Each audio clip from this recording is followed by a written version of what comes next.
Tadi sudah saya umumkan bahwa hari ini sorenya tidak jadi tentang Yudas Iskariot karena saya tidak bisa selesai persiapannya. Laki-laki kan tidurnya muncul saja. Jadi saudara, hari ini kita akan membahas hal yang lain. Lukas pasal 9. Seri Lukas kita juga bahas dalam kebaktian sore ya. Dan hari ini kita membahas Lukas pasal 9 ayat 1 sampai dengan ayat yang ke-6. Mari kita berdoa sebelum kita mendengar firman.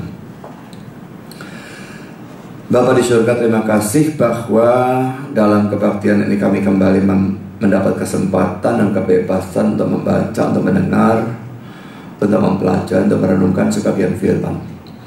Sekalipun sore ini kami tidak jadi melanjutkan seri tentang Yudas Iskariot, tetapi kami tetap punya kesempatan untuk belajar firman. Dan kami tetap mohon supaya Engkau hadir, memimpin, mengarahkan, memberkati penyampaian dan penerimaan firman.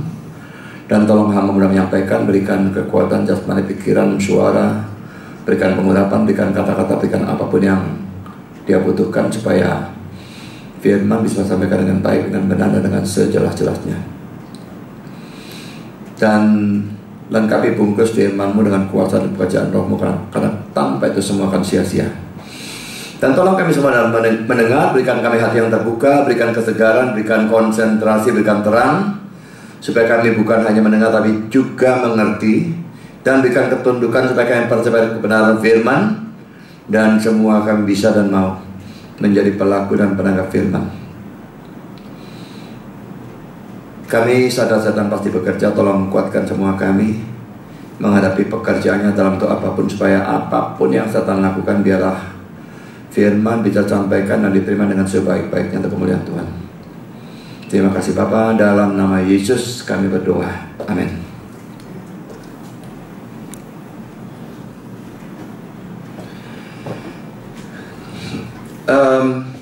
Lukas pasal 9 ayat 6 ini akan kita bahas di dalam 2 session. Tapi minggu depan kalau Yudas Iskariotnya itu memungkinkan keluar, saya keluarkan itu ya. Jadi ini hanya sebagai selingan kalau Yudas Iskariotnya itu tidak bisa dikeluarkan. Lukas 9 1 sampai 6. Maka Yesus memanggil ke-12 muridnya, lalu memberikan tenaga dan kuasa kepada mereka untuk menguasai setan-setan dan untuk menyembuhkan penyakit-penyakit.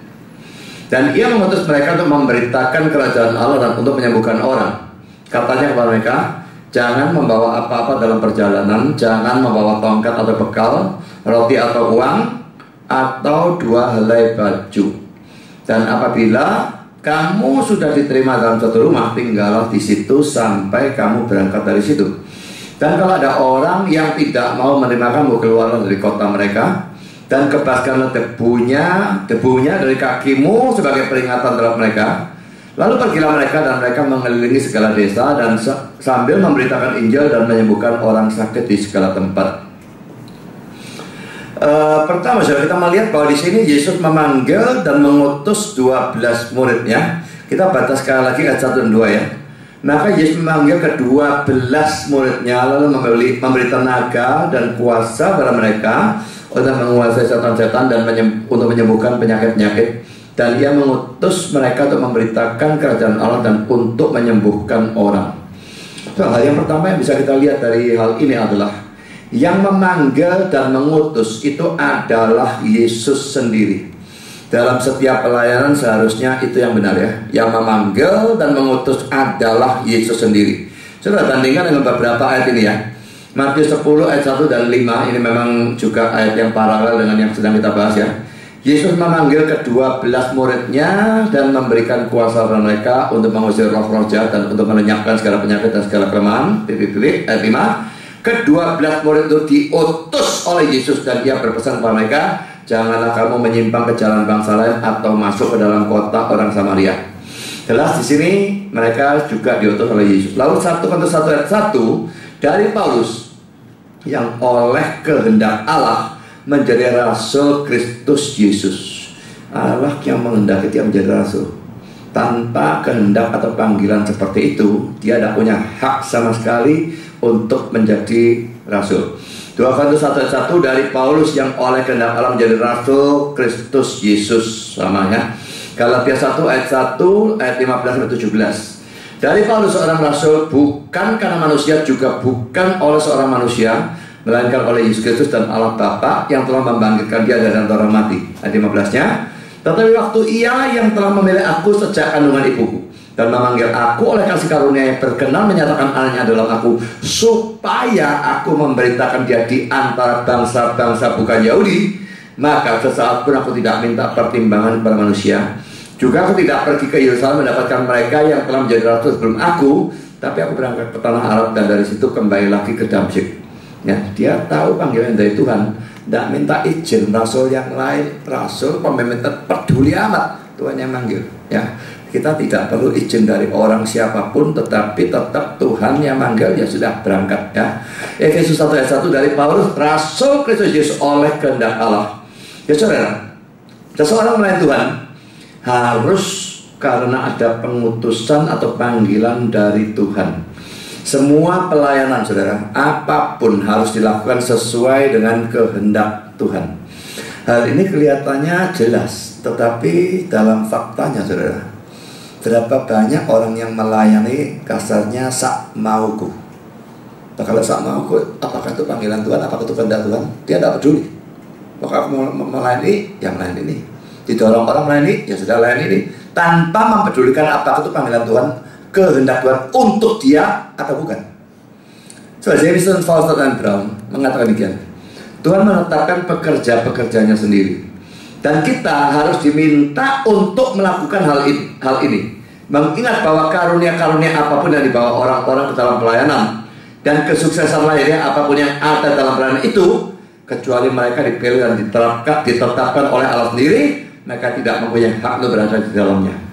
Kalau sudah baca kalimatnya ini agak aneh ya, ada sesuatu yang kayak kurang ya. Tapi memang bahasa Inggrisnya juga seperti itu, jadi ya saya tetap terjemahkan. Tapi saudara bisa melihat ya bahwa pelayanan apapun, karena karunia dari dia dan sebagainya, sukses atau tidak dari dia, maka kita mau melakukan pelayanan harus ada pemilihan, penetapan dari Tuhan. Kalau tidak, kita tidak punya hak untuk melakukan pelayanan. Bukan hanya urusan jadi pendeta ya, atau rasul, jabatan yang tinggi-tinggi, bahkan jabatan yang biasa-biasa. Sudah jadi majelis, sudah jadi guru sekolah minggu, sudah jadi chairman, saya tidak tahu jadi apapun, sudah tetap harus ada pergumulan Tuhan menghendaki ya atau tidak. Kita doa, jawabannya gimana? Saya tidak tahu jawabannya bagaimana. Yang jelas saya tahu, kalau Tuhan memang menghendaki, Dia akan menyatakan sedemikian rupa dengan caranya sendiri, pokok membuat saudara yakin itu kehendaknya. Sama pada waktu saya dipanggil Tuhan, terus saya bingung bagaimana kalau orang dipanggil Tuhannya. Waktu saya dipanggil Tuhan, saya bergumul hanya melalui buku Saat Teduh selama 7 bulan, doa, tanya, dan mendapatkan jawaban melalui buku Saat Teduh terus 7 bulan, dan akhirnya saya yakin mutlak, semutlak-mutlaknya sampai saya berani meninggalkan kuliah saya yang sudah tingkat 5 dan hanya tinggal skripsi untuk menjadi hamba Tuhan. Saya yakin mutlak sekali. Pokok saudara cukup punya kesabaran dan saudara betul-betul seorang anak Tuhan, saudara kepingin melayani di pusat kehendak Tuhan dan berdoa minta. Saya tidak percaya gembala itu tidak mau mengarahkan dombanya yang memang meminta untuk digembalakan. Jadi saudara, mau pelayanan, jangan hanya saya senang apa, dan juga jangan hanya saya diminta apa, didorong apa. Apakah yang menarik itu guru sekolah minggu, yang lain menarik saudara jadi guru sekolah minggu, chairman yang satu menarik saudara jadi chairman, atau saudara didorong masuk sekolah teologi dan sebagainya. Saudara, panggilannya ada atau tidak? Saya pernah ketemu seorang mahasiswa sekolah teologi. Waktu itu kalau saya tidak salah dia tingkat 4. Saya belum sekolah teologi maksud saya. Sudah dipanggil Tuhan dan saya yakin panggilan, tapi saya belum masuk sekolah teologi. Nah, si mahasiswa teologi itu dari sekolah yang liberal, STT Jogja, Duta Wacana ya. Dan saya tanya kepada dia, waktu itu saya tidak terlalu ngerti ya liberal apa itu. Saya baru panggil Tuhan yang tidak terlalu ngerti banyak tentang firman Tuhan ya. Jadi saya tanya kepada dia, kamu kok bisa jadi hamba Tuhan itu dipanggil Tuhan bagaimana? Saya kepingin membandingkan panggilan saya dengan panggilan dia. Dia berkata, oh gini, waktu lulus SMA, aku mikir-mikir masuk fakultas atau universitas, duit tidak ada. Dia keluarga miskin, dia tanya, kerja? Kalau cuma lulusan SMA dapat bayaran berapa? Daripada begitu ya sudah aku kerja untuk Tuhan, masuk sekolah teologi ya. Nah ini panggilan apa saudara? Dia sama sekali tidak dipanggil. Dia memikirkan yang enak untuk dia, nek kerja langsung iki bayaran biro gak akan cukup, sekolah tidak bisa, jadi wes masuk sekolah teologi ya gak layak jadi nabi palsu saudara ya, masuk sekolah teologi yang sesat. Tapi orang yang masuk sekolah teologi yang Injil dan Alkitabiah pun luar biasa banyaknya yang seperti itu saudara, tanpa ada panggilan. Jadi saudara, kita tidak boleh melakukan pelayanan dengan alasan-alasan yang lain. Daripada nganggur, didesak majelis atau pendeta atau orang Kristen lain, tidak bisa. Kita harus melayani karena panggilan Tuhan. Memang kalau ada orang meminta atau mendesak ya, diminta dari Jerman atau didesak dari guru sekolah minggu, itu memungkinkan datang dari Tuhan, tapi tidak pasti kan. Jadi saya tetap harus menggumulkan. Kalau orang minta, jangan langsung ditolak, jangan langsung diterima, tapi didoakan dulu, ini kehendak orang itu atau kehendak Tuhan. Bisa Tuhan mendorong saudara melalui orang, itu memungkinkan, tapi tidak harus melalui orang, benar dari Tuhan. Jadi gumulkan, jangan langsung tolak, jangan langsung terima, didoakan, cek dulu supaya saudara betul-betul melayani sesuai dengan kehendak Tuhan. Dan saudara, kalau saudara memang melayani sesuai dengan kehendak Tuhan, itu sesuatu yang penting ya. Kalau saudara melayani tidak yakin sama sekali, tidak pernah menggumulkan apakah itu kehendak Tuhan atau tidak, maka begitu ada masalah sedikit, begitu ada kegagalan sedikit, saudara mandek bisa dan berkesimpulan aku salah jalan. Nyatanya masalahnya tidak karu-karuan, nyatanya gagal, sehingga saudara mandek. Tapi saudara, kalau ada panggilan Tuhan yang saudara yakini, tidak peduli ada masalah, tidak peduli gagal atau apapun, saya akan terus di sana. Saya yakin. Ya. Juga kalau bisa menambah pelayanan atau pindah dari satu pelayanan ke pelayanan lain, tetap harus ada panggilan dari Tuhan. Bukan hanya jenis pelayanannya, tapi tempatnya, di kota mana, di gereja mana, sebetulnya itu pun harus digumulkan. Kan saudara, kita masuk dalam poin yang kedua. Yesus memanggil 12 orang kan ya.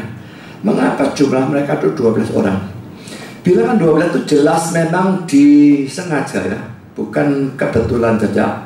Jelas-jelas bilangan 12 itu dipilih, disengaja, ditentukan oleh Yesus untuk menyesuaikan diri dengan 12 suku Israel di dalam perjanjian lama. Saya berikan komentar dari beberapa penafsir. Boleh komentar berkata demikian. Sebagaimana anak-anak Yakub adalah bapak-bapak dari Israel menurut daging, demikianlah kedua belas rasul adalah bapak-bapak dari Israel menurut roh. Jadi sama 12-12 gitu ya. William Hendriksen, fakta bahwa Yesus menetapkan persis 12 orang, tidak lebih dan tidak kurang, menunjukkan bahwa ia memikirkan Israel yang baru. Karena Israel yang kuno mempunyai 12 suku dan 12 kepala suku, Israel yang baru akan dikumpulkan dari antara semua bangsa, Yahudi maupun non-Yahudi. Saudara, tafsiran ini didukung oleh ayat-ayat dalam kitab Wahyu. Misalnya dalam Wahyu 7 ayat 4 ya, 144.000 orang yang oleh saksi Yehova dihurufiahkan, itu jelas sesuatu kebodohan. 144.000 itu 12 kali 12 kali 1000. 1000-nya bilangan sempurna, hanya Allah yang tahu. 12 yang pertama 12 dari PL, suku Israel dari PL. 12 yang kedua 12 rasul dari PB. Jadi orang-orang percaya zaman PL, zaman PB, bilangan sempurna, Allah toh yang tahu. Jumlahnya pasti bukan dihurufiahkan 144.000. Lalu kalau kita lihat Wahyu pasal 4, 111, ada 24 takhta dan 24 tua-tua. Dan 24 itu 12 plus 12. Laki-laki adalah 12 PL dan 12 PB. Itu yang menjadi dasar dari ayat ini, atau ayat ini mendasari penafsiran yang tadi saya berikan, bahwa memang disengaja 12 rasul, 12 suku, dan di sini 12 rasul. Israel yang lama Israel yang baru. Israel menurut daging, Israel menurut rohani. Jadi saudara, ini hal yang kedua. Karena hal yang ketiga, mula-mula orang-orang ini mendapat panggilan untuk mengikut Yesus. Kalau bisa melihat dalam ayat-ayatnya, tidak saya bacakan ya. Matius 4 ayat 19 dan 21, Matius 9 ayat 9, Yohanes 1 ayat 43, ikutlah aku itu berulang kali ya. Dan sekarang setelah dapat panggilan mengikut Yesus, mereka mendapatkan panggilan untuk melayani. Saya ingat ya, tidak ada orang yang hanya dipanggil untuk ikut Yesus dan tidak dipanggil untuk melayani dia. Tidak ada kemungkinan saudara percaya sudah mandek di sana dan tidak dipanggil untuk pelayanan. Tidak bisa. Kita lihat Markus 3:14 ya. Ia menetapkan 12 orang untuk menyertai dia, berarti ikut ya, dan untuk diutusnya memberitakan Injil. Itu terjemahan kita. Di dalam terjemahan dari King James, and he ordained 12 that they should be with him and that he might send them forth to preach.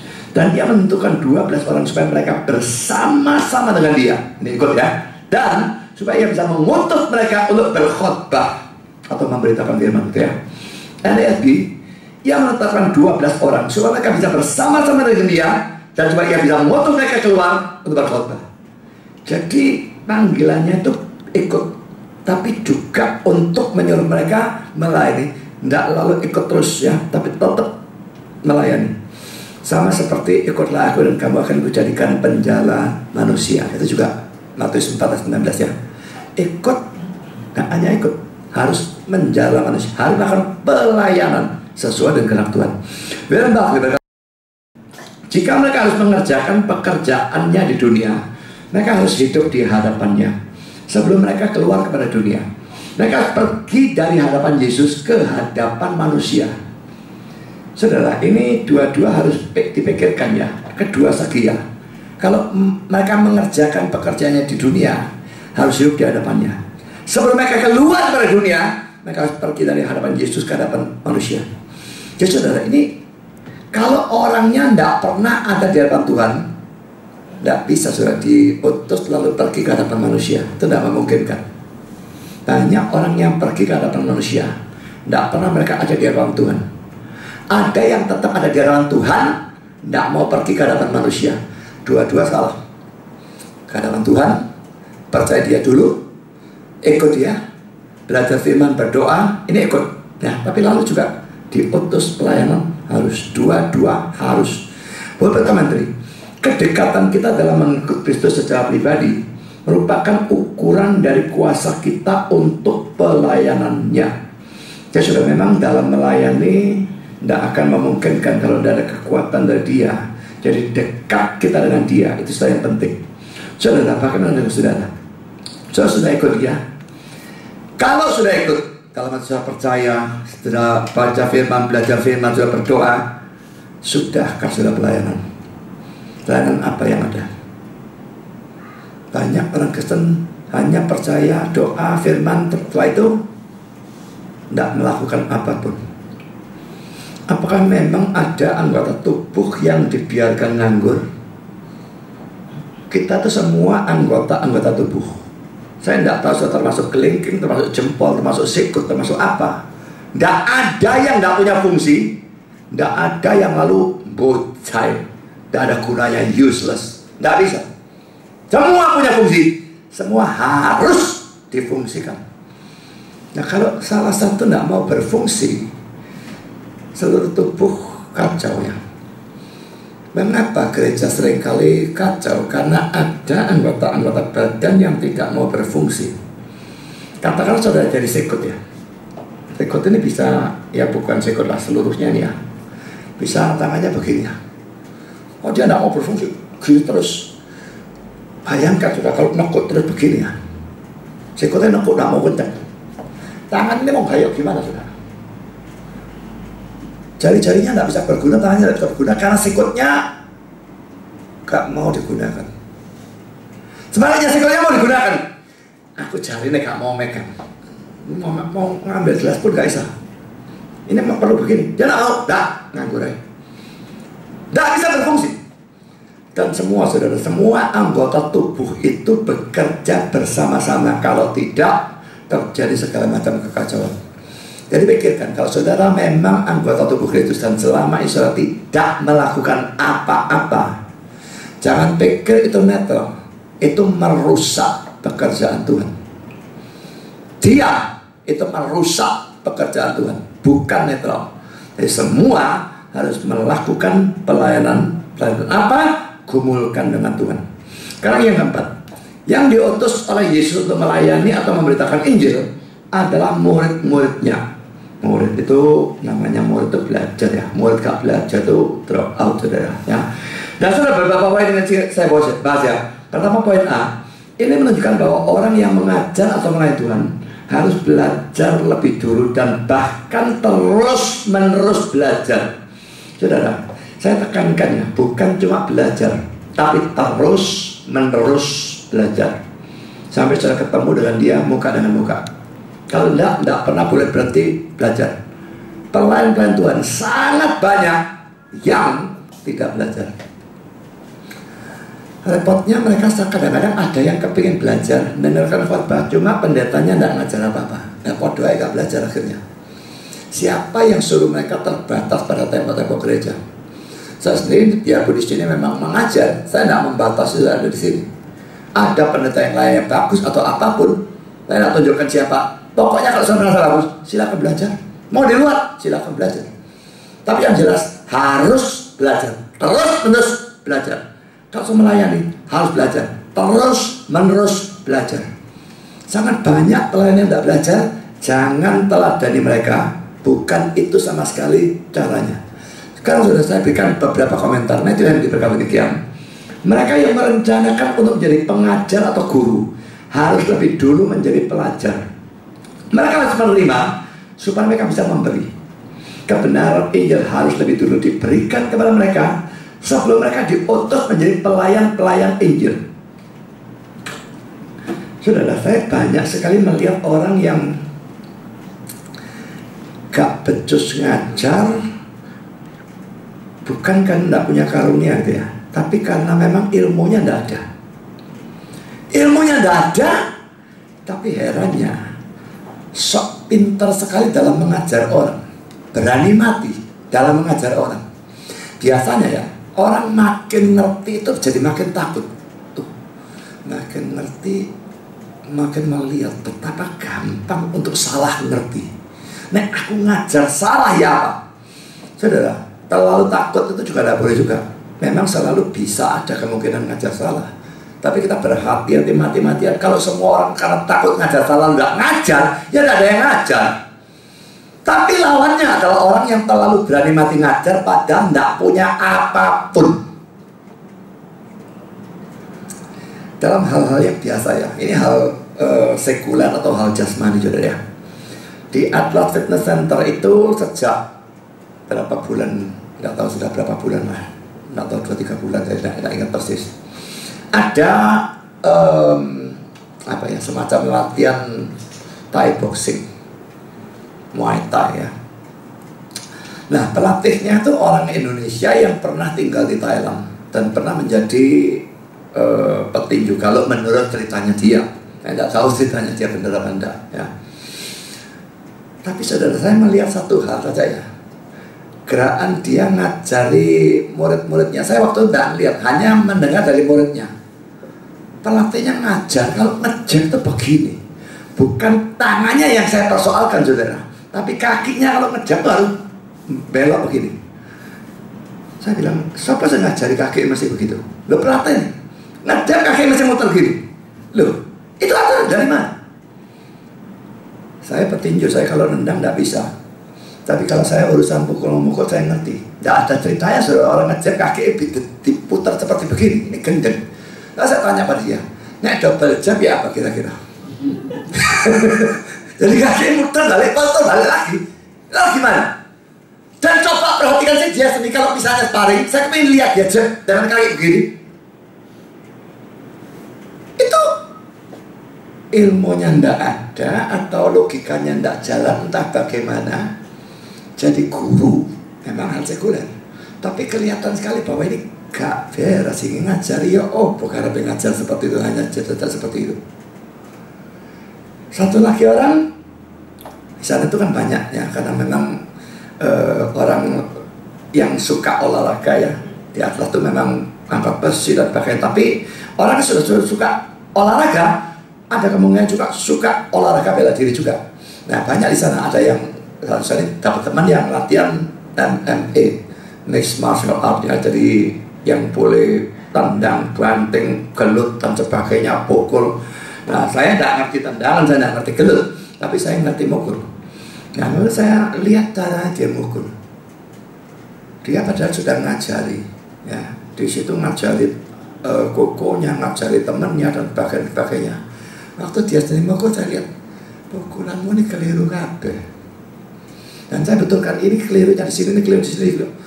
Sudah kadung keliru mukul tuh, mau ngajarin betul tuh angel, lebih baik orang yang gak bisa belas. Kadang sama seperti kalau saya ngajari orang berenang gitu ya. Kalau ngajari orang berenang yang sudah kadung kayak kali itu sudah, waduh setengah mati gak bisa sudah. Lebih baik orang gak bisa belas diajari, lebih enak. Ini juga mukul, tetap biasa mukulannya kayak, waduh tak dandan ya apa ini. Dia ngerti pada cinta omong tuh ngerti, tapi mukul lu tetap balik pakai gayanya yang semula terus. Padahal dia ngajar. Nah saudara, dalam dunia sekuler seperti itu gak terlalu jadi masalah ya. Paling-paling saya diajari kayak satu gara nanti ya. Tapi dalam dunia rohani, kalau yang ngajar ilmunya gak karu-karuan seperti ini, jadi apa saudara? Saya barusan ini debat dengan seorang pendeta. Karena saya percaya doktrin penebusan terbatas itu menjadi suatu perdebatan. Sebetulnya saya debat bukan dengan dia, tapi dengan orang lain. Tapi dia ikut campur. Wah, merasa kayak iya bener-bener tak tandang sama saya. Baru saya tadi pulang gereja itu buka Facebook sebentar dan saya lihat jawaban pertanyaan saya. Dia kan tidak percaya Yesus mati untuk orang pilihan tok, untuk semua orang. Nah, saya tanya sama dia pada pertanyaan yang terakhir, Yesus mati untuk kamu percaya apa enggak? Dan pada waktu Yesus mati untuk kamu itu apa saja yang dia tanggung? Dia balas saudara, Yesus mati hanya untuk dosa asal, untuk dia sendiri. Dosa perbuatanku, kasih karunia Allah yang mengampuni kalau aku percaya Yesus. Jadi Yesus tidak mati untuk dosa perbuatan, hanya untuk dosa asal. Saya bilang justru karena Allah itu adil, maka harus hukuman kita itu dialihkan kepada pengganti. Kalau dosa asal ini hukumannya tidak dipikul oleh Kristus, kita tidak bisa diampuni oleh kasih karunia Allah dalam bentuk apapun. Itu omong kosong. Jadi saudara, orang ini pendeta dan sok pintar wow, itu ajaran penebusan terbatas ini meresahkan banyak orang dan sebagainya. Ajaranmu menyesatkan banyak orang. Saya heran dengan pengajaran seperti itu. Sok pintar, padahal kesalahannya dia jauh lebih besar. Seandainya doktrin penebusan terbatas itu salah, itu tidak sesat. Tetapi kalau ajaran dia bahwa Yesus mati hanya untuk dosa asal, tapi saya itu sesat saudara. Nah, jadi saudara, bagaimana orang-orang itu berani mati dalam bicara, tetapi mereka tidak punya ilmunya.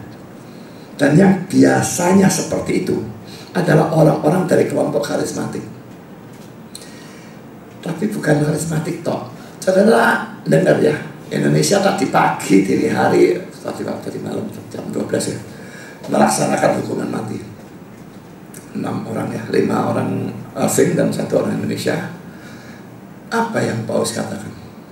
Paus, pemimpin tertinggi Katolik seluruh dunia, dia mengecam Jokowi melakukan hukuman mati, mengeksekusi 6 orang. Saya tulis di Facebook, gereja yang setuju hukuman mati goblok. Tak buktikan dengan ayat atau Alkitab bahwa perjanjian lama maupun perjanjian baru mendukung hukuman mati. Bagaimana itu jadi paus dan berani komen mengecam Jokowi, padahal komentarnya dia bertentangan dengan Alkitab yang sebetulnya menjadi pedoman dari gereja Katolik. Dia ngerti Alkitabnya atau enggak? Jadi paus, saudara. Bagaimana orang jadi paus gak ngerti tentang hukuman mati boleh atau tidak? Saya tidak habis pikir. Nah saudara, sangat banyak pendeta-pendeta yang gak punya pengertian apa-apa, belum pernah jadi pelajar, setidaknya belum jadi pelajar yang serius, mau jadi pengajar. Nah tidak bisa. Mau jadi pengajar, jadi pelajar sampai saudara mati. Tidak bisa belajar sebentar, mandek cukup ilmuku, jadi pengajar. Tidak bisa. Dalam dunia sekuler mungkin bisa, tidak dalam dunia rohani. Saya lanjutkan juga kata-kata dari William Barclay. Orang-orang ini ditetapkan dari antara murid-murid. Kata murid berarti seorang pelajar atau seorang yang belajar. Orang-orang yang Kristus butuhkan dan inginkan adalah orang-orang yang mau belajar. Pikiran yang tertutup tidak bisa melayan dia. Pelayan Kristus harus mau belajar lebih banyak setiap hari. Maksudnya kepingin tahu lebih banyak, kepingin tahu lebih banyak, kepingin tahu lebih banyak. Harus. Saudara, kalau kita tidak belajar, pertama rohaninya kita ini sebagai pelayan Tuhan itu hancur dulu. Nah, tidak sesat. Ya. Bagaimana kita hancur, sesat, lalu ngajar? Belajar dibutuhkan bukan hanya untuk menambah pengetahuan, tapi menjaga, menstabilkan, bahkan menumbuhkan kerohaniannya. Dan dengan itu baru dia bisa menjadi pengajar. Jadi sudah belajar terus-menerus sampai mati. Kalau mau jadi pengajar itu mutlak, tidak bisa tidak. Tapi saudara, pengajar zaman sekarang apa yang dilakukan saudara? Repotnya karena motivasinya terus adalah duit ya. Jadi akhirnya terima seadanya pelayanan, banyak-banyaknya terima terus, mau duit masuk terus. Belajarnya gak usah.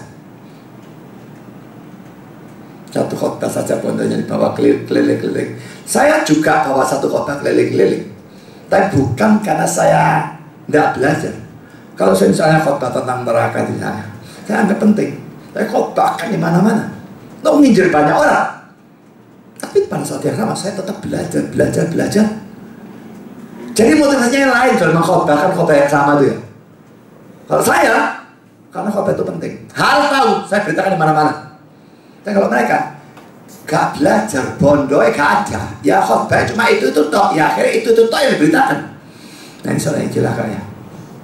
Saya tidak salahkan orang mengkhotbahkan satu khotbah di tempat banyak, tidak salah itu. Kalau memang dia penting, khotbahkan di mana-mana. Tapi pada saatnya sama belajar supaya bodohnya tetap banyak ya. Karena kita komentar dari Adam Clarke ya. Hendaklah diperhatikan bahwa sekalipun karunia-karunia rohani yang dibutuhkan untuk pelayanan harus disuplai oleh Allah sendiri, tetapi ini tidak membuang pentingnya tindakan belajar dari orang itu. Karunia urusannya Tuhan juga ya. Kalau memang orang tidak punya karunia untuk menyampaikan firman, atau karunianya ada tetapi tidak bagus sekali, katakanlah nilainya 6, tidak bisa diapa-apakan. Bakat dalam dunia sekuler dan karunia dalam dunia rohani tidak bisa diapa-apakan. Saudara, kalau saya disuruh jadi pelukis, pasti laris saudara. Dibuat di TPA. Nah, saya dulu yang gambar kucing jadi kayak anjing atau sebaliknya. Jadi, anjing sebaiknya saya gambar kucing. Gitu ya. Karena begitu tidak bakat gambar, kuat karuan. Nah, sudah belajar menggambar buan di tengah mati saya betul. Buan cipol-polan. Anda tidak bisa belas gambar. Nah, kalau saya dipaksa gambar, mau disekolahkan lukis bagaimanapun, gak bakal bisa. Saya bandingkan dia orang-orang yang memang punya bakat lukis itu ya. Cik, enak ya, rasanya nyoret sembarangan dah diwapil, enak deh. Tapi sama saudara ya, dalam dunia khotbah sekarang, coba orang yang pintar lukis itu suruh khotbah, sekolahnya sampai PhD. Kalau dia karunia khotbah tidak ada, ya dia jadi kayak saya gambar itu ya, disekolahkan sekolah lukis sampai tingkat bagaimanapun gak becus gak. Pada waktu dia lihat saya nyusun khotbah, kok enak ya Pak Budi nyusut. Aku kok gak bisa di sekolah pakai. Ini karena ada bakat, ada karunia. Kalau bakatnya ada, tapi tidak terlalu bagus, ya gambar ya bisa, tapi ya gambarnya ya tidak akan dipamerkan di pameran lukisan, gak bakal saudara. Ya apa yang bisa dilihat, oh ya cukup ya. Untuk ngajar sekolah minggu mungkin tidak apa-apa, ya. Tapi untuk dijadikan pameran dan museum dan sebagainya dibuat saudara. Khotbah juga ada orang yang khotbah ya nilainya 6, bisa Tuhan manggil orang seperti itu dan tetap bisa Tuhan memakai. Nggak harus Tuhan hanya pakai nilai 10, enggak. Tapi tetap yang nilai 6 nggak akan bisa membuat khotbah yang sebagus seperti orang yang punya karunia dengan nilai 10. Nggak akan bisa. Jadi saudara, di sini memang karunia itu urusan Tuhan, nggak bisa diapa-apakan. Saudara punya karunia itu, ya nggak punya. Saudara punya sedikit, ya punya sedikit. Tapi yang manapun saudara, belajar itu tanggung jawabnya saudara. Kalau karunia itu urusannya Tuhan memberikan atau tidak memberikan. Memang kalau tidak ada belas karunianya jangan pelayanan di sana. Kalau saya pelayanan kur lah lucu saudara. Apalagi jadi pelatih gitu ya. Bagus saudara kur ini. Bisa 5 suara, bisa ada 6. Sama sekali bukan karunia saya. Urusan musik, urusan nyanyi itu bukan karunia saya. Saya tidak bisa di sana. Biarpun waktu saya di Malang saya pernah latihan kur. Ikut bukan jadi pelatih saudara. Itu saja bagus saudara. Nyanyi juara 4 ya pernah terjadi saudara. Ya coba nyanyi juara 4 saya kurang memperhatikan. Nyanyi lagu pertama, barang sudah ganti lagu saya tidak tahu dari ganti lagu. Saya tetap nyanyi lagu pertama saudara. Tanpa bisa tahu kalau itu lagu ini lain, saya gak punya kuping memang. Ya, tetap nyanyi lagu pertama dan hebatnya kata-kata itu persis itu mandek sini mandek. Pas suku kata juga sama. Nyanyi lagi yang lain, saya tidak tahu sampai akhir. Pelatihannya tahu tapi diam-diam saja. Nyanyi lagu apa? Yang main organ, ini nyanyi lagu apa? Sebuah bapaknya kata saya baru saya kira saya salah tak? Saya tidak tahu bisa nyanyi lagu lain, ini lagu lain, tapi saya tetap bisa lagu yang pertama. Hebat juga saya tidak terpengaruh ya, gak katut ya. Tapi bodohnya saya tidak punya kuping. Nah, itu istilahnya tidak punya kuping. Nah, jadi saudara, itu bukan karunia saya. Memang saya tahu dengan pasti itu bukan karunia saya. Ya, jelas saya tidak mungkin dipanggil pelayanan di tempat model seperti itu. Saya pernah ingat, saya kalau diundang GKI ya, dulu diundang GKI. Beda dengan gereja-gereja Tionghoa atau gereja-gereja karismatik ya. Kan jantannya diadakan sendiri, gereja kita juga seperti itu ya. Kita panggil pelayan dari luar, Pak Moses atau siapa khotbah, ya dia cuma nangani khotbahnya toh. Nah, yang Jerman, Franklin atau siapa gitu ya. Lah, kalau di GKI enggak saudara. Pendetanya nangani seluruh liturgi juga.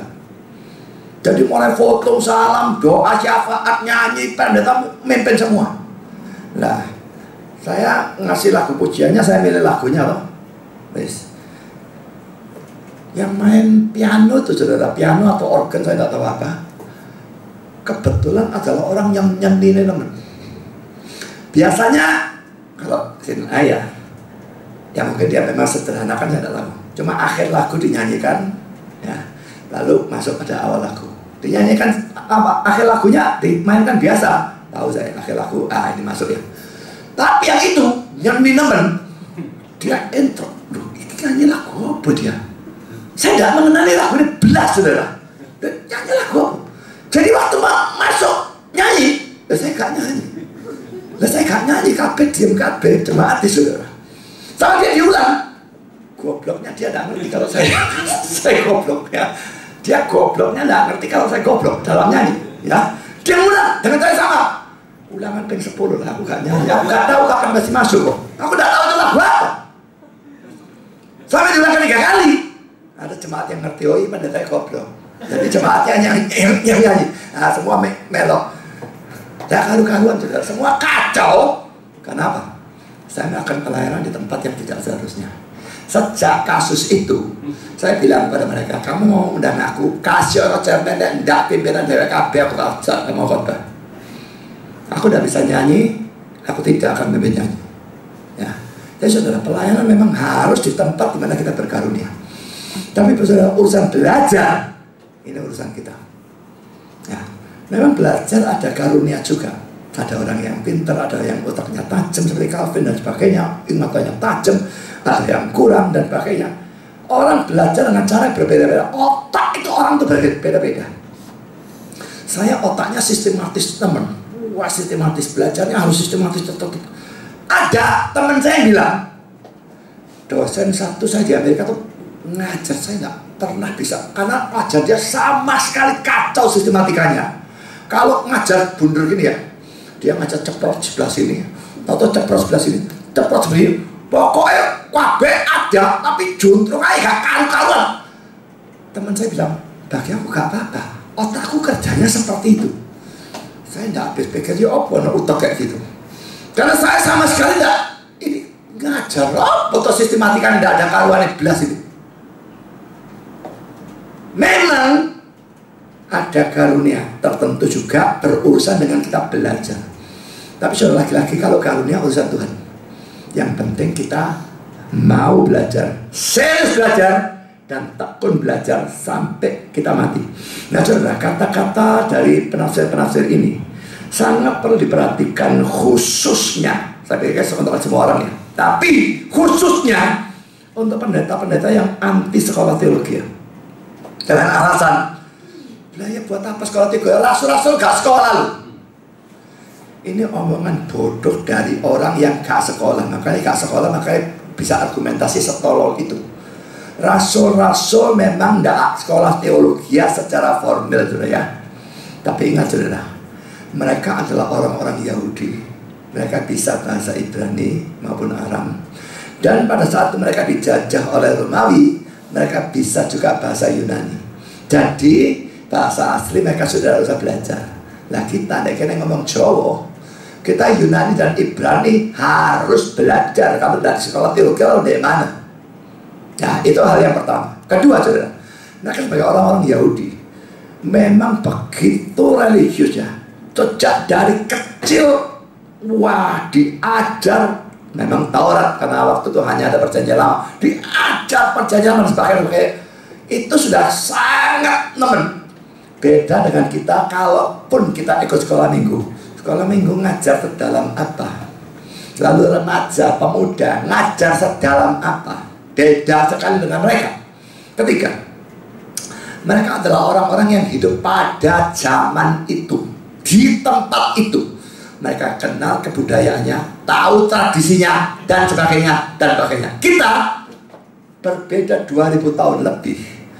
Negara yang berbeda, bangsa yang berbeda, tradisi kebudayaan beda total. Kita butuh belajar kebudayaan mereka, kebiasaan mereka, kata-kata ungkapan mereka, butuh belajar. Dan kalau tidak sekolah teologi dari mana? Keempat saudara, mereka ikut Yesus 3,5 tahun, mendengar pelajarannya yang sempurna, melihat hidupnya yang suci murni, mengamati sendiri mujizat-mujizatnya yang luar biasa. Itu lebih hebat dari sekolah teologi manapun. Jadi mengatakan rasul-rasul gak sekolah teologi, dan karena itu kita sekarang juga gak perlu sekolah teologi, itu konyol. Gak bisa lebih konyol dari itu. Buah bloknya setengah mati. Pendeta yang tidak sekolah teologi menurut saya gak layak jadi pendeta sebetulnya. Kecuali kalau karena alasan tertentu memang dia tidak memungkinkan sekolah, tapi jelas sekali karunianya ada, lalu dia bisa belajar melalui buku-buku, ya silahkan. Tapi yang penting dia belajar melalui buku. Sebetulnya belajar langsung buku tanpa ada basic dari sekolah teologi, ya suka betul. Karena saya 7 tahun belajar seperti itu ya. 7 tahun belajar tanpa sekolah teologi, hanya dari gereja. Padahal pendeta saya seorang pendeta yang sangat hebat dalam pengajaran, tapi tetap suka, tidak ada basicnya. Masuk sekolah teologi, sudah dapat basicnya. Nah, belajar sendiri itu menjadi jauh lebih gampang, ya. Jadi sebetulnya menurut saya sedapat mungkin, kecuali dalam kasus yang sangat khusus, orang sekolah teologi itu harus. Ekstrimnya adalah orang yang sekolah gak mari-mari. habis STH ngambil MDiv, ambil MD ngambil MTH, ambil MTH ngambil doktor, dokter 1 gak cukup, dokter 2 gak cukup, dokter 3 dan sebagainya. Itu apa yang diinginkan saudara? Sekolah terus, setelah Yesus balik dia belum pelayanan. Ya. Menurut saya, kecuali dia ingin jadi dosen di sekolah teologi yang mengeluarkan doktor sehingga dia sendiri harus doktor. Tidak dibutuhkan seorang pendeta ngajar di gereja itu punya gelar doktor. Dan saya tahu banyak doktor pengetahuannya 0. Pokoknya dia belajar sungguh-sungguh, kalau yang ada lebih dari cukup. Ya, jadi sudah terlalu banyak sekolah. Menurut saya itu juga sesuatu yang bisa membahayakan. Tapi tidak sekolah itu juga tidak memungkinkan. Saudara, dalam Amsal 19 ayat 2 dikatakan tanpa pengetahuan kerajinan pun tidak baik. Dari terjemahan kita ini sudah bagus ya. Orang yang merajin, hamba Tuhan, wah pelayanan, tapi pengetahuannya tidak ada. Tidak bisa saudara, kerajinannya jadi tidak baik, tidak ada gunanya. Pengetahuan itu penting. Nah, tapi kalau ada pengetahuan tapi orangnya malas, tidak bisa juga. Harus rajin serta pengetahuan. Nah, terjemahan dari NIV saudara, it is not good to have zeal without knowledge. Adalah tidak baik untuk mempunyai semangat tanpa pengetahuan. Ya, kurang lebih sama. Semangat dan kerajinan itu sejalan gitu ya. Biarpun kata yang berbeda tapi sejalan. Jadi saudara, kalau kita punya semangat, punya kerajinan, pelayan, tapi tidak punya pengetahuan, kita seringkali berisiko justru menyesatkan atau menyalahkan orang. Ya, orang jadi salah karena kita sebagai pengajar kita tidak belajar. Jadi saudara, belajar untuk menjadi pengajar dan belajar dengan tekun tanpa henti-hentinya sampai kita ketemu Tuhan muka ketemu muka. Karena poin B, bahkan pelayan yang paling rendah pun mengharuskan pelayan tersebut belajar firman Tuhan. Jadi jangan pikir cuma yang tinggi-tinggi ya, dosen teologi ya, pendeta gitu ya. Aku pelayanan rendahan cuma main organ, kayak cuma main jadi chairman, kayak jadi guru sekolah gitu.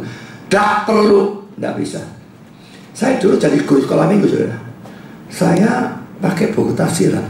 Memang saya ngajar kelas 5 dan kelas 6 ya. Saya tidak ngutip seperti sekarang lalu kasih kutipan anak sekolah minggu semaput saudara. Ya. Tapi saya belajarnya teksnya pakai buku tafsiran. Untuk mengerti teksnya lalu memberikan apapun yang cocok untuk mereka. Tapi saya pakai buku tafsiran saudara. Pada waktu jadi guru sekolah minggu. Jadi saudara, pelayan yang paling rendah, pelayan tersebut mesti tetap belajar firman Tuhan. Pulpit Komentari berkata demikian. Bahkan pelayanan yang paling rendah dalam kerajaannya tidaklah memungkinkan bagi mereka yang tidak mendengarkan suara Kristus dan berusaha untuk mentaatinya. Nah, itu saudara ya. Kalau orang tidak mau belajar, dia mengarahkan yang diajar itu kemana? Ada hamba Tuhan yang seperti yang saya tahu bisa mengumpulkan orang belajar, dia tidak terlalu senang. Padahal saya lihat orangnya otaknya cukup pintar. Kenapa tidak senang belajar saya tidak ngerti.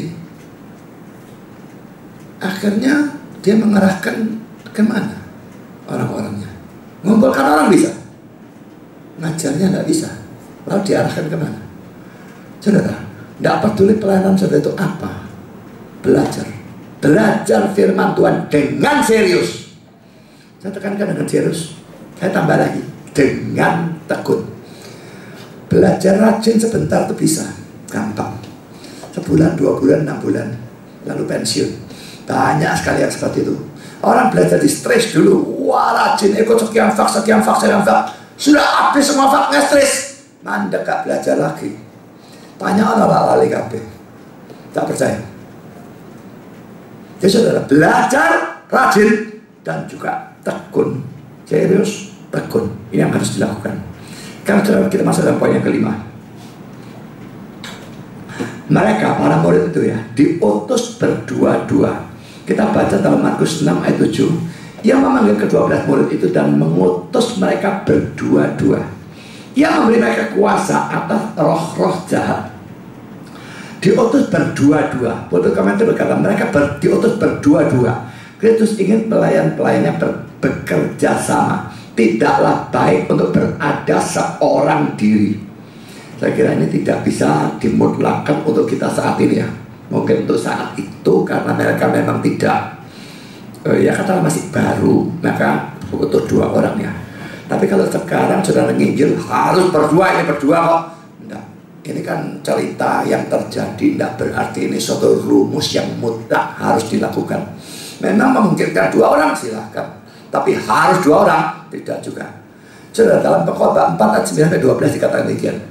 Berdua lebih baik dari seorang diri, karena mereka menerima upah yang baik dalam jerih payah mereka. Karena kalau mereka jatuh, yang seorang mengangkat temannya, tetapi wahai orang yang jatuh, yang tidak mempunyai orang lain untuk mengangkatnya. Juga kalau orang tidur berdua, mereka menjadi panas. Tetapi bagaimana seorang saja dapat menjadi panas? Dan bila mana seorang dapat dialahkan, 2 orang akan dapat bertahan. Tali 3 lembar tidak mudah diputuskan. Kadang-kadang Indonesia ini pakai bahasa yang aneh-aneh ya, kok dialahkan ya. Ini saya kata-kata yang salah apa gimana, saya copy paste kok ya. Lalu kata why, ini apa ya, saya mungkin tahu aslinya apa, saya nggak ngerti, tapi pokoknya ya sudah ngerti teksnya ya. Memang berdua, bertiga lebih banyak. Katakanlah saja di gereja ini ya, waktu dulu saya sendirian jadi hamba Tuhan tanpa ada Roy. Saya lebih senang sekarang ada Roy. Ada apa-apa saya bisa rembukan dengan Roy. Apakah saya yang tua tidak bisa belajar dari yang lebih muda? Tentu bisa. Roy bisa belajar dari saya bisa belajar dari Roy. Ada masalah apa, ada apa-apa, saya rundingan dengan dia. Biarpun dia cuma part-timer, saya full-timer, tapi tetap sama-sama hamba Tuhan.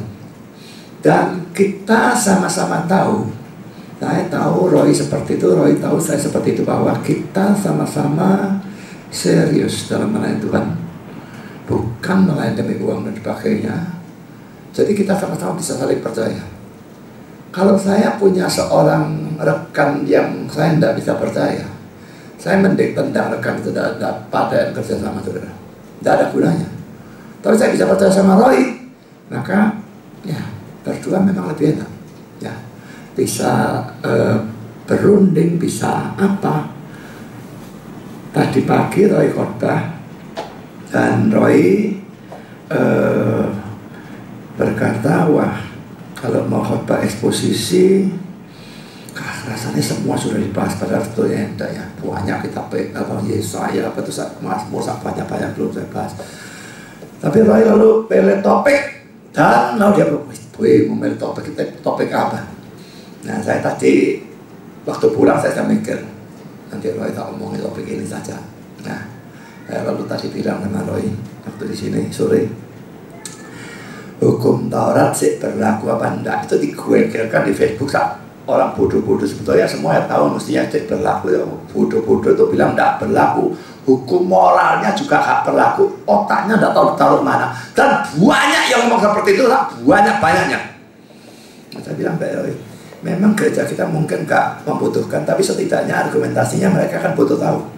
Biarpun semua ngerti kalau hukum Taurat masih berlaku. Ya, jangan mencuri. Ya, sampai sekarang saudara mencuri ya dosa berdasarkan Taurat itu. Yang tidak berlaku yang seremonial law, yang berurusan dengan upacara, sunat dan sebagainya tidak berlaku. Tapi yang hukum moral berlaku terus. Semua tahu. Tapi argumentasinya kan saudara tahu. Nah saya minta sama Roy, kamu mau topik, bahas topik ini. Nah perlu berseri. Tidak bisa 1 kali, 2 kali, sambung, nggak usah terlalu panjang. Tapi bahas argumentasinya detail. Dan bahas penafsir Armenian berkata apa, penafsir Reform berkata apa, supaya orang-orang itu nanti di luar tahu ini bukan cuma omongan Reform, Armenia juga semua mestinya. Nah, saya kepingin tahu ada kelompok mana yang tidak setuju dengan saya dalam hal itu. Nah, Roy berkata dispensasionalis mungkin tidak setuju. Saya sering menggunakan tafsiran orang-orang dispensasionalis, sampai sekarang saya belum pernah mendengar ada dari mereka yang ngomong seperti itu. Tapi ya nanti Roy biarlah membahas hal itu kalau suatu waktu topik itu dibahas. Nah, ya saudara, kita melihat bahwa dalam hal ini memang ada manfaat ada dua orang semacam demikian, tapi dua orang ini harus memang sehati dan sepikir. Kalau dua ini saling jegal, saling jatuh, nah repot saudara. Ya kayak yang dulu baru diangkat jadi gembala terus jadi peteges. Ya. Ada rekan kayak gitu ada satu aja kecumkran, rekan kayak apa, rekan kayak gitu nggak rusak saudara. Ya. Saya sama sekali tidak ngejar kedudukan ya. Gembala tak kasih dia, loh, nih cap, gendeng lagi. Ya. Loh, nah dia memang khotbahnya bagus, saya tidak keberatan dia khotbah saudara. Loh khotbah dia ada kalau amburadul, saya suruh mandek dia sing khotbah. Lah ya bagus lah seperti itu. Saudara melihat ya, kalau rekan ini tidak sehati, silakan, lebih baik tidak punya rekan. Tapi kalau kita sehati, maka rekan itu bagus sekali. Ya, saling menolong. Guru sekolah minggu sama saudara. Dengan sesama guru sekolah minggu, kalau ada kesehatian, bisa tukar pikiran dan sebagainya, kamu ngajar bagaimana, pakai alat olahraga bagaimana, itu akan saling menolong, saling membantu, saling menguatkan pelayanannya. Jadi saudara memang benar. Tapi laki-laki saudara, ini tidak mutlak ya. Setiap kita melakukan pelayanan mesti 2 orang, bagaimana-mana 2 orang. Lalu Roy diundang ke gereja lain, loh aku mesti barangnya pergi sana, di sini sopo. Ya gak lucu. Itu tentu tidak memungkinkan ya.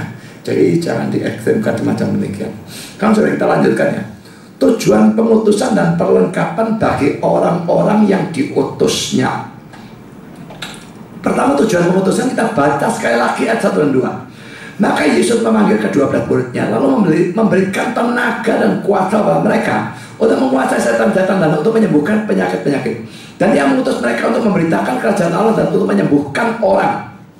So, beberapa poinnya. Pertama poin A, apa yang luar biasa dari Yesus adalah bahwa ia bukan hanya bisa melakukan mujizat-mujizat yang luar biasa, tetapi dia juga bisa memberikan kuasa kepada orang-orang lain untuk melakukan mujizat-mujizat. Ini kelihatan di dalam ayat yang pertama. Nah saudara, ini tidak pernah ya dilakukan oleh orang-orang lain, apakah itu nabi-nabi atau rasul-rasul atau siapapun juga. Tidak ada. Mereka bisa mujizat, maka timnya dari Tuhan. Ya. Bahkan waktu Elia diminta oleh Elisa kuasa 2 bagian dan sebagainya, Elia cuma bilang, nek terjadi ini bisa. Berarti kehendak Tuhan apa tidak berarti ya? Bukan maunya Elia, tidak bisa. Tidak ada nabi atau rasul bisa memberikan kuasa pada orang lain. Dia bisa mujizat, dia memberikan kuasa, tidak bisa. Karena dia sendiri kuasa dari Tuhan. Tapi Yesus, dia yang punya kuasa itu.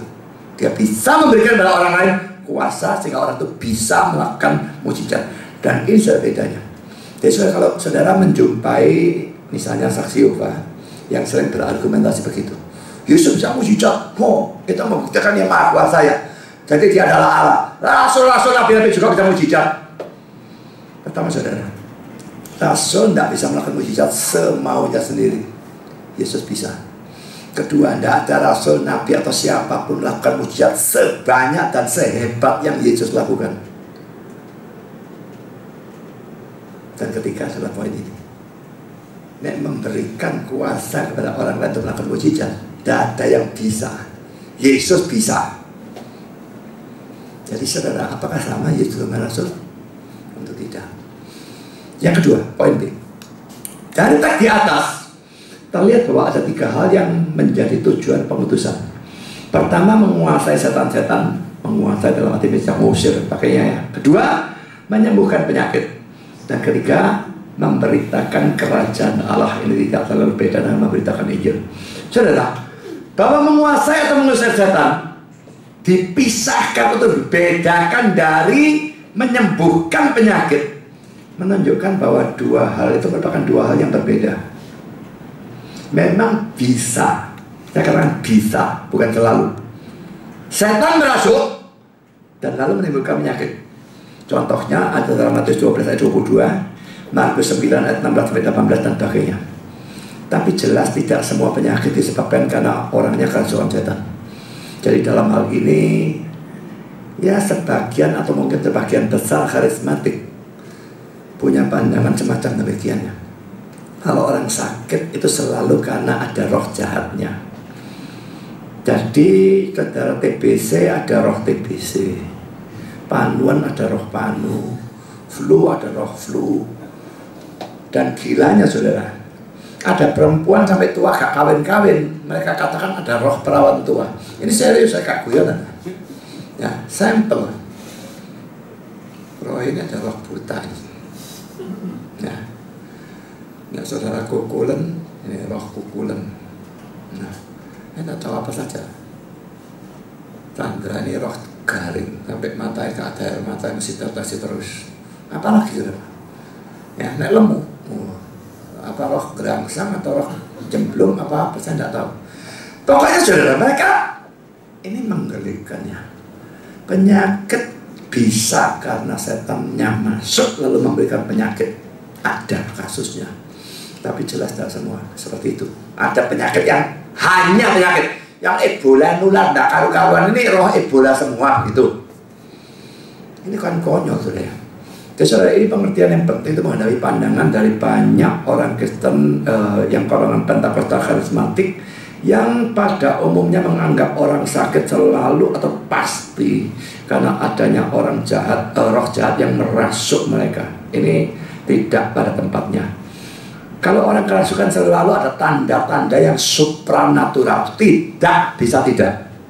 Dalam poin saya saudara, apakah itu berarti bahwa orang-orang yang diutus oleh Tuhan untuk memberitakan Injil atau firman Tuhan selalu harus diberi kemampuan untuk melakukan pengusiran setan atau penyembuhan atau mujizat? Ini bisa mereka, dikasih kuasa. Nah, Budi Asari kok Kaisa, Roy Kaisa, bahkan dia buta. Bukan hamba Tuhan ya. Gitu. Saudara, Matius ini berkata demikian. Pada waktu ia mengutus mereka untuk memberitakan ajaran yang sama dengan yang telah ia beritakan, ia memberi kuasa kepada mereka untuk meneguhkannya dengan meterai ilahi yang sama. Sekarang hal ini tidak perlu karena kerajaan Allah sudah datang. Meminta mujizat-mujizat sekarang sama dengan meletakkan lagi fondasi pada saat bangunan sudah didirikan. Hal itu sudah dibereskan.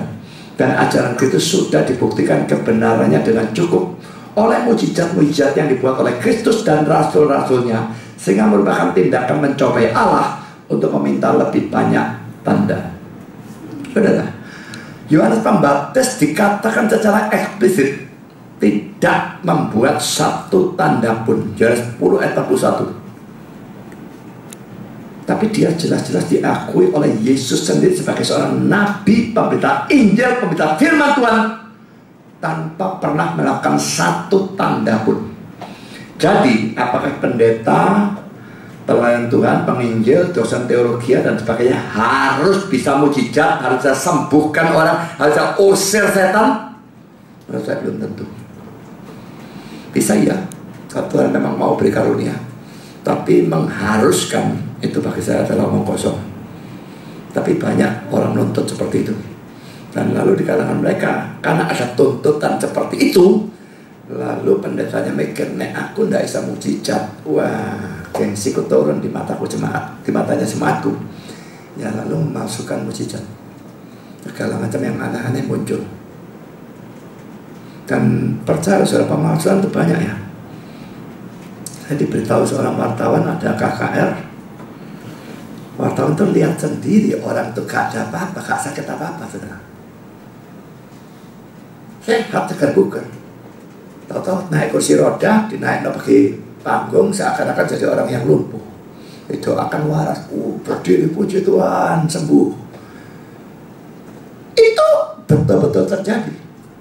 Saya tidak bilang semua melakukan penipuan seperti itu, tapi yang melakukan penipuan seperti itu, yang menggunakan kuasa gelap untuk melakukan kesembuhan, oh, saya percaya banyak, sangat banyak.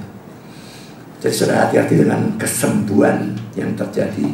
Saya percaya kesembuhan atau mujizat bisa ada sampai zaman sekarang. Tapi ombyoan seperti yang terjadi saat ini, saya lebih curiga mayoritas adalah palsu. Karena sudah kita masuk poin D. Adanya karunia kesembuhan tidak berarti bahwa orang Kristen harus menentang penggunaan dokter maupun obat. Lagi-lagi saya tekankan karena banyak sekali karismatik dan Pentakosta yang semacam demikian. Dan kurang ajar, dan sudah pendeta-pendeta yang ngajar begitu. Nek sakit tidak boleh pergi dokter, harus beriman tok, berdoa tok, dan sebagainya. Dia sendiri kalau sakit gigi, giginya lubang, dia pergi dokter gigi lewat jalan belakang. Ini serius. Dia tidak berani antri di muka. Lu nek ketemu jemaat dia pada antri nih. Lu gak boleh pergi dokter katanya. Kamu kok antri? Dia lewat belakang. Munafik tidak karu-karuan.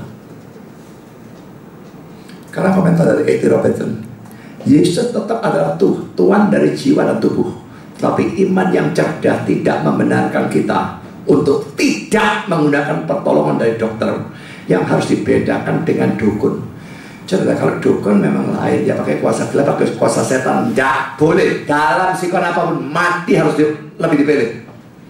Tapi kalau dokter, obat, atau olahraga, diet, atau apapun yang dianjurkan, saya lakukan. Kalau memang itu bisa menolong atau memungkinkan bisa menolong, lakukan.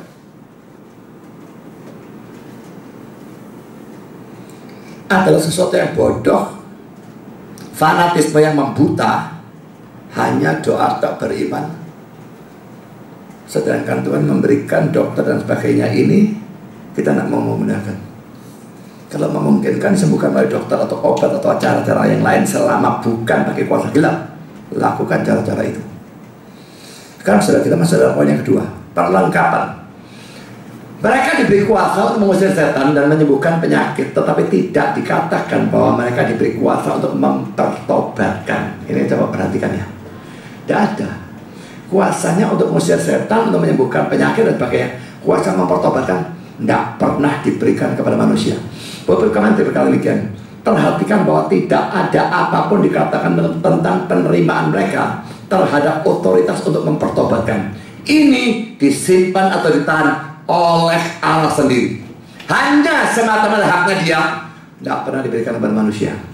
Jadi saudara, dalam memberitakan Injil, kita tidak perlu memusingkan apakah orang yang kita Injil itu akan bertobat atau tidak. Tugas kita nginjil sebaik mungkin, berikan argumentasi sebaik mungkin. Selebihnya urusan dia dengan Tuhan. Ingat ya, tidak pusing itu berarti kita cuek, bah bertobat dan tidak ngurus, bukan itu maksudnya. Tapi memang bukan tanggung jawab kita, itu persoalannya. Jadi tugas kita nginjil mati-matian, doakan dia, berikan tanggung jawab yang baik kalau bisa. Tapi setelah itu dia bertobat atau tidak, itu sepenuhnya adalah urusan dari Tuhan. Pertobatan mutlak tergantung Tuhan, tidak tergantung yang nginjil, bahkan tidak tergantung yang diinjil. Tergantung Tuhan.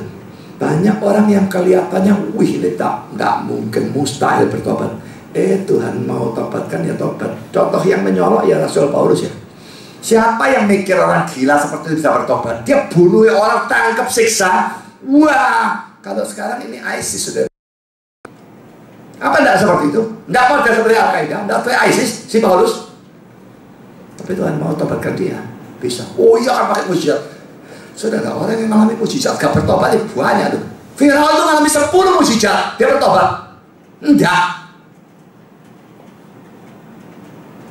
Karena Bapak Paulus bertobat hanya karena melihat Yesus. Kalau Tuhan mempertobatkan, menyertai mujizat itu dengan tindakan mempertobatkan, Paulusnya tidak akan bertobat. Jadi saudara, tidak tergantung yang nginjili. Yesus yang nginjil, banyak yang gak bertobat kok. Yesus yang nginjil, gak ada yang tobat. Yunus brengsek tegapan kok nginjil sak kota tobat kabeh. Mau jadi apa?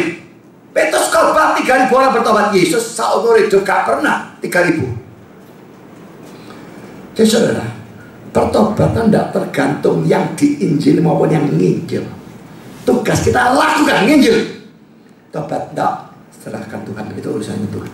Itu haknya dia saja. Yang ketiga, dan orang-orang seperti ini, saya berikan kurung, kecuali Yudas Iskariot, yang boleh dikatakan semuanya mempunyai banyak kelemahan atau kekurangan. Dengan orang-orang seperti ini, Yesus menggoncangkan dunia. So, mari kita lihat ya, 1 Korintus 1 ayat 25-29. Sebab yang bodoh dari Allah lebih besar hikmatnya daripada manusia, Dan yang lemah dari Allah lebih kuat daripada manusia. Ingat saja saudara-saudara, bagaimana keadaan kamu ketika kamu dipanggil. Menurut ukuran manusia tidak banyak orang yang bijak, tidak banyak orang yang berpengaruh, tidak banyak orang yang terpandang. Tetapi apa yang bodoh bagi dunia dipilih Allah untuk mempermalukan orang-orang yang berhikmat. Dan apa yang lemah bagi dunia dipilih Allah untuk memalukan apa yang kuat. Dan apa yang tidak terpandang dan yang hina bagi dunia dipilih Allah. Bahkan apa yang tidak berarti dipilih Allah untuk meniadakan yang apa yang berarti, supaya jangan ada seorang manusia pun yang memegahkan diri di hadapan Allah. Saudara, hati-hati dengan ayat ini ya. Ayat ini jangan dipakai secara salah dengan mengatakan, oh Tuhan pakai orang yang goblok ya. Nah aku nuruti omongan Pak Budi, belajar jadi pinter, tambah gak dipakai Tuhan. Jadi goblok terus saya. Sekolah bahkan gak usah punya anak, gak tak sekolah no. Cek goblok terus baca gak iso, Tuhan nanti pakai yang bodoh, mempermalukan, yang berhebat. Harus gak bisa baca. Goblok kalau bahasa Inggris barang gak iso, ngomong Jawa ya. Saudara, apakah seperti itu? Saudara, itu orang bodoh, tapi tidak berarti mereka tetap bodoh kan? Yesus mengajar mereka dimuridkan, diajar. Memang tetap akan beda Petrus dengan Paulus, saudara. Tapi tetap mereka yang bodoh dijadikan sepinter mungkin, itu harus. Bukan sama sekali teks ini diartikan yang bodoh biar tetap bodoh. Karena Allah senang gunakan yang bodoh mempermalukan yang berhikmat. Kalau itu ya bodoh temenan. Tentu bukan seperti itu. Tuhan senang tapi memakai apa yang rasanya tidak mungkin bagi manusia. Yang kelihatan mungkin malah sama dia tidak dipakai. Jadi saudara, di sini memang untuk menunjukkan bahwa itu pekerjaan Tuhan. Dia sering menggunakan hal-hal yang tidak masuk akal. Gunakan orang yang, bayangkan seperti Roy begini ya, buta, sampai mikir saudara, orang kayak dia bisa khotbah. Dulu pertama saya mendengar pengumuman di gerejanya dia itu yang khotbah 2 minggu lagi, saudara Roy. Lalu saya tahu Roy-nya ulang tahun saat itu. Waktu saya nyalami orang ini buta ya, yang pacaran dia khotbah. Sampai saya tanya sama orang ini, iya dia buta khotbah. Lalu dia belajar ya apa? Ada program gini-gini. Saya kepingin tahu ya apa khotbah dia. Maka 2 minggu yang akan datangnya saya catat. Dan itu yang ya selanjutnya bersambung sampai sekarang, kenal sama Roy dan berhubungan dengan Roy. Dan ya saya tetap mengagumi Roy dalam hal itu, biarpun punya suatu apa itu ya, suatu halangan yang begitu besar, buta. Saya tidak bisa bayangkan, saya buta pasti saya mandek pelayan. Mau semua pelayanan apa ya, yang ngomong mungkin, tapi mau belajar pakai program ya mungkin karena dia buta umur 12 lebih gampang menyesuaikan diri. Nah saya buta umur 60, menyesuaikan diri ya salah mati ya. Ya Tuhan tahu apa yang bisa ditanggung oleh anaknya dan apa yang tidak ya. Tapi tetap saya sampai sekarang tidak habis pikir bagaimana caranya Roy siapkan khotbah, tetap tidak habis pikir. Dia belajar melalui program yang membuat tulisan jadi suara, oke. Tapi lalu di otaknya dia ingat semua atau ditulis, lalu gimana? Nulis, lalu dia nulis, baca, dia gak bisa pakai suara itulah, pakai program itu lagi. Gimana caranya upload ya? Ya, tapi pokoknya Tuhan pakai apa yang lemah, apa yang kelihatan mustahil menjadi alatnya dia. Petrus khotbah 3.000 orang bertobat, Paulus pun tidak pernah terjadi hal seperti itu. Tukang pancing iwak, khotbah 3.000 orang bertobat dalam satu kali khotbah, betul-betul sesuatu yang luar biasa. Saudara, kan itu kalau saudara punya kelemahan atau kekurangan, atau kalau saudara bukan orang punya karunia yang hebat, saya bukan orang yang pinter, IQ tinggi, pendidikan tinggi, saudara jangan beranggapan bahwa Tuhan tidak bisa atau tidak mau memakai saudara. Asal saudara mau menyerahkan diri untuk dipakai oleh Tuhan, Tuhan mau dan bisa memakai saudara sebagai alatnya yang berguna untuk kemuliaannya. Si budaknya Naaman itu anak kecil, tawanan, bangsa asing lagi ya. Bisa apa sih dia? Ngerti apa dia? Tapi dia cuma ngasih kata-kata yang sederhana dok. Ngapain kena kusta? Nek Naaman pakai negara, aku ada nabi itu pasti waras. Ngomong, ini omongannya bocah saudara. Hanya sederhana. Naaman pergi ke sana, disembuhkan, dan Naaman menjadi orang yang percaya. Bagaimana anak itu hanya dengan kata-kata sederhana itu akhirnya membawa pertobatan bagi seorang panglima. Betul-betul sesuatu yang luar biasa. Itu saudara, jangan pikir orang tidak pinter, tidak punya karunia yang hebat, IQ-nya tidak tahu tinggi, tidak punya pendidikan tinggi, tidak bisa dipakai oleh Tuhan. Tuhan bisa asal saudara mau. Kalau saudara adalah seorang hamba Tuhan, jangan kecil hati karena jemaat saudara bukan orang-orang yang pandai, juga bukan orang-orang yang punya karunia-karunia yang hebat. Kadang-kadang saya kepingin yang punya jemaat yang katakanlah kayak penyanyi yang top gitu ya. Waduh, punya penyanyi Shakira gitu ya. Punya penyanyi kayak gitu di gereja. Wah, setiap ada KKR dia nyanyi. Wah, orang mah datang. Biarpun datang demi Shakira, saya gak peduli. Pokoknya datang nanti juga dengar Injil. Punya jemaat kayak Pak Tong sekarang punya Ahok gitu ya. Wah, nah aku punya Jokowi lah, enak ya. Kepingin? Oh kepingin.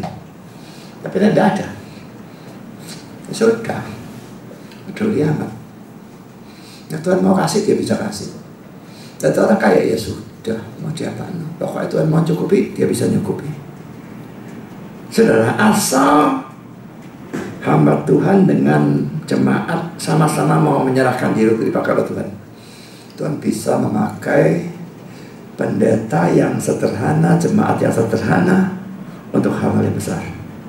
Dan kalau Tuhan tidak memakai untuk hal yang besar, dia mau untuk hal yang kecil, ya sudah biarkan. Tapi kita pokoknya berusaha secara maksimal, belajar, mengajar, melakukan apapun yang kita memungkinkan untuk memuliakan Tuhan. Sebagai kata-kata penutup kutipan dari William Barclay. Memang ini khotbahnya belum selesai ya, tapi bersambung pada hal yang akan datang. Tapi ini penutup untuk bagian ini. Mereka adalah orang-orang biasa.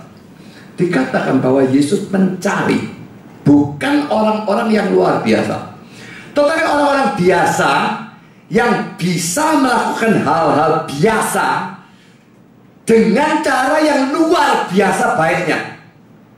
Kata-kata ini indah sekali ya. Saya ulang kata-kata dia.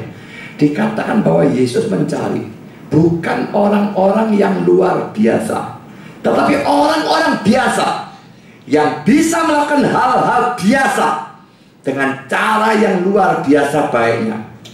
Tak seorang pun perlu untuk berpikir bahwa ia tidak mempunyai apapun untuk dipersembahkan kepada Yesus, karena Yesus bisa mengambil apa yang bisa dipersembahkan oleh orang yang paling biasa dan menggunakannya untuk sesuatu yang besar. Dia tidak cari orang yang luar biasa, saudara. Memang kalau ada orang yang luar biasa dan memang menyerahkan diri, dia mau pakai. Calvin misalnya, John Owen misalnya, orang yang luar biasa. Calvin punya ingatan yang disebut photographic memory. Roy ini kalau ngomong sama saya, dia ngomong ingatannya dia tidak baik. Tapi terus terang saya gak percaya omongannya Roy. Dia cuma merasa begitu barangkali. Dari tempo hari yang waktu GSM yang terakhir saya kira ya, Roy bisa tanya seperti itu padahal dia tidak melihat LCD ini ya. Hanya nangkep dan semuanya kutipan-kutipan dia bisa nangkep dan bisa nanya seperti itu. Saya pikir dia pasti punya ingatan yang hebat. Mungkin tidak sehebat Calvin. Calvin itu betul-betul luar biasa ya. Dia kalau khotbah tidak pernah naik mimbar bawa apapun, nama Roy dan bawa apapun ya. Cuma bedanya dia apa? Dia pelajari, dia tidak akan pernah lupa sampai kapanpun. Kalau Roy, kalau pengakuannya agak bojo, dia belajar ingat untuk kali ini. Nanti lain kali saya bulan lagi suruh khotbah yang sama dia ada ingat, mesti hafalin lagi. Nah kalau Calvin, sekali dia ingat, dia tidak lupa selamanya. Dia waktu sudah tua, dia tidak bisa nulis, dia dikte. Terlalu lemah, diganggu oleh asma dan sebagainya. Berbaring dikte, ada penulisnya. Tahu-tahu ada tamu, ngomong-ngomong 1 jam 2 jam, balik, langsung melanjutkan. Nggak tanya, dek mana tadi?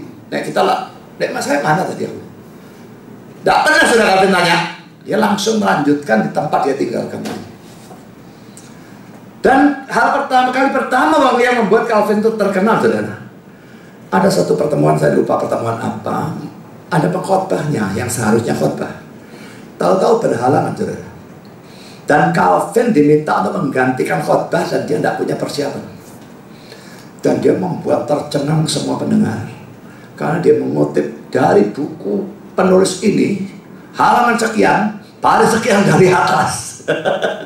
Kutipannya dikutip luar kepala semua. Buku sekian, baris sekian dari atas, halaman sekian. Gendeng orang itu, saudara. Siapa yang ingin halaman sekian dari atas? Halaman berapa? Kadang-kadang saya bukunya, saya ingin kutipan ini sopo sih ngomong ya. Siapa sih ngomong saja, ndak kok. Apalagi buku apa dan halaman berapa sekian baris dari atas. Dan itu tidak disiapkan. Itu yang disebut photographic memory, saudara.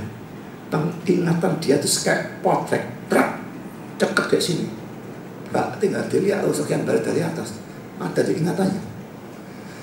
Jadi orang yang memang seperti itu, waduh, enak sekali ya. Kepingin kayak gitu. Ulangan hafalan tinggal lu ngotot guru nih, gak usah belajar semua.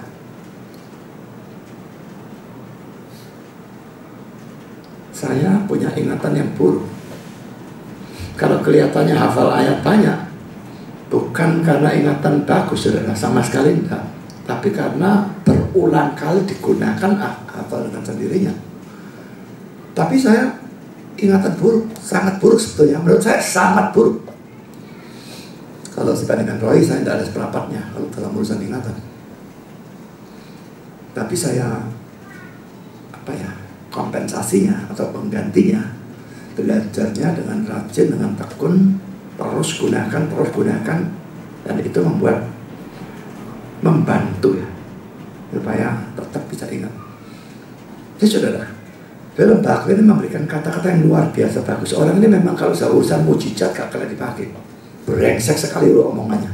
Tapi dalam hal seperti ini ya, dia memberikan kata yang betul-betul luar biasa. Mereka, para murid 12 ya, kecuali Yudas tadi ya, adalah orang-orang biasa, tukang pancing ikan, ada yang pemungut cukai, orang-orang rendah saja. Dikatakan bahwa Yesus mencari bukan orang-orang yang luar biasa, tetapi orang-orang biasa yang bisa melakukan hal-hal yang biasa dengan cara yang luar biasa baiknya. Saudara-saudara, dari dituntut melakukan KKR seperti yang Billy Graham lakukan. Waktu saya hadir di Singapura, dia KKR di sana. Yang hadir hari terakhir itu antara 100 sampai 120 ribu orang. Pada TV itu tonton jutaan orang. Ya. Karena diminta untuk hal seperti itu. Lakukan hal biasa, ketemu orang, saudara memberitakan Injil, ini hal biasa. Tapi lakukan dengan cara yang luar biasa baiknya, sebagus yang bisa lakukan. Belajar cara menginjil, lakukan sebaik mungkin. Jadi saudara, tidak seorang pun perlu untuk berpikir bahwa dia tidak bisa, tidak mempunyai apapun untuk dipersembahkan kepada Yesus. Karena Yesus bisa mengambil apa yang bisa dipersembahkan oleh orang yang paling biasa dan menggunakan Yesus yang besar. Tidak punya apa-apa yang besar, tidak apa. Apa yang ada? Waktu Musa mau diutus pada Firaun, Musa punya bom nuklir apa saudara? Punya bom biologi begitu? Bom kimia untuk mengancam si Firaun? Gak ada. Apa ada tanganmu? Tongkat. Tongkat ini bisa digunakan apa? Mau dikebun Firaun? Tapi Tuhan bilang, lemparkan tongkatnya jadi ular. Dia memang melakukan mujizat, belah laut merah hanya dengan tongkatnya diacungkan. Hal yang biasa, tapi Tuhan sedang menggunakannya secara luar biasa. Jadi saudara, yang menggunakan itu Tuhan, dianya yang luar biasa, sehingga menjadi sesuatu yang luar biasa. Saya seringkali menggunakan ilustrasi Bruce Lee itu ya. Bruce Lee itu memang betul-betul orang yang luar biasa. Saya memang tidak tahu ya, dia pakai semacam tenaga dalam atau tidak. Saya tidak tahu. Tapi pukulan dia yang cuma dari jarak 1 inci ya, musuhnya berjarak 1 inci, dan musuh terlempar, itu secara teoritis mustahil. Kalau saya mukul orang, orangnya sudah mepet gini, nggak ada tenaga. Soalnya ini percepatannya dalam waktu yang begitu singkat, nggak akan membuat tangan saya bergerak dengan kecepatan tinggi, pelan tok. Tapi Bruce Lee itu tidak tahu apa yang dia lakukan. Maka saya tidak ngerti, kalau dia pakai tenaga dalam, maka itu bukan lagi luar biasa, itu urusan setan. Tapi kalau itu memang betul-betul ilmu bela dirinya dia yang secara sekuler dikembangkan tanpa proses gelap, saya pikir itu betul-betul sesuatu yang sangat tidak masuk akal. Lalu saudara, senjatanya dia apa? Senapan mesin, bom, dia pakai nunchaku, 2 tongkat yang disambung dengan rantai di tengah-tengahnya. Saya pernah menggunakan alat itu saudara. Yang terjadi apa? Karena sikut saya semua kita setengah mati saudara. Dan saya tidak ngerti gimana dia pakai putar-putar sini. Ya, bicara latihan gendeng.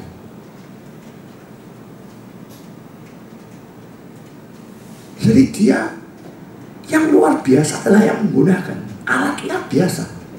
Nah kita saudara, yang menggunakan adalah Allah, alatnya kita. Nggak perlu alat yang luar biasa, yang menggunakan luar biasa. Kalau saudara agak hebat atau kurang hebat, yang penting saudara mau dipakai atau enggak. Yang luar biasa itu bisa menggunakan yang biasa, mengerjakan pekerjaan-pekerjaan yang besar. Hanya tinggal saudara menyerahkan diri dan betul-betul melayani sesuai kehendaknya. Tuhan memberkati saudara. Amin. Mari kita berdoa. Bapa di surga, terima kasih Engkau telah menyertai berkati dalam sepanjang acara firman. Dan kami berdoa supaya apa yang sudah kami pelajari bisa berguna. Tolong dalam kami melayani sesuai dengan Tuhan. Menggumulkan supaya semua kami melayani tempat dan dalam hal yang betul-betul sesuai dengan Tuhan. Dan Tuhan, kalau kami melayani, biarlah kami rajin dalam belajar firman dan tekun dalam belajar firman sampai kami bertemu Engkau muka dengan muka. Juga dalam kami melayani, biarlah Engkau buang segala macam rasa minder. Sebaliknya juga Engkau buang segala macam kepercayaan kepada diri sendiri. Biarlah kami sebagaimana adanya kami, menyerahkan diri untuk dipakai oleh Tuhan dengan cara Tuhan di tempat yang Tuhan kehendaki, oleh Tuhan yang luar biasa, sehingga menghasilkan pekerjaan yang besar. Terima kasih Bapa, dalam nama Yesus kami berdoa. Amin.